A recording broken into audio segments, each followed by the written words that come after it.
When he arrived in Jerusalem, Jesus entered the temple, and he drove out all who sold and bought in the temple, and he overturned the tables of the money changers and the seats of those who sold pigeons. He said to them, "It is written, my house shall be called a house of prayer, but you make it a den of robbers." In the temple, the blind and the lame went to Jesus to be healed, and he healed them.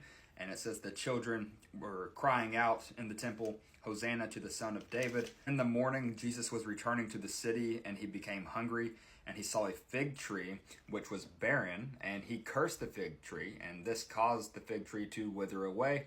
And this kind of represents the barrenness, the spiritual barrenness of Israel, meaning outwardly it appears they're doing all the right things, but inwardly they are not truly righteous. Jesus goes on to tell them that with true faith, nothing is impossible. Then Jesus went back to the temple, and when he did this, it says the chief priests and the elders of the people went up to him as he was teaching and asked, "By what authority are you doing these things, and who gave you this authority?"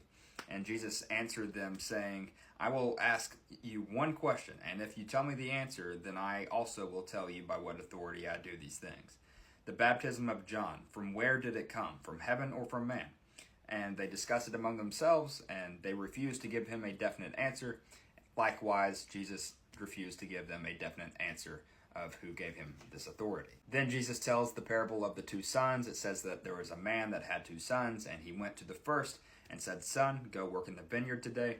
And the son answered, saying, "I will not." But then afterwards he changed his mind, and he went to work in the vineyard. Then the man went to his other son and told him to go work in the vineyard, and the son said that he would, but then he did not. Jesus asked his disciples which did the will of his Father, and they replied, saying the first. Even though he declined to do it at first, he ended up doing what he was told. Jesus says, "Truly I say to you, the tax collectors and the prostitutes go into the kingdom of God before you. For John came to you in the way of righteousness, and you did not believe him. But the tax collectors and the prostitutes did believe him. And even when you saw it, you did not afterward change your minds and believe him." Next is the parable of the tenants. It's about a landowner who rents his vineyard to tenants. And this landowner sends his servants to collect the fruit, but the tenants beat and kill the servants. Okay, the servants represent the prophets that God sent to warn everybody and how they were beaten and killed. The landowner also sent his son to collect the fruit, and he was also beaten and killed. And obviously this represents Jesus being beaten and crucified.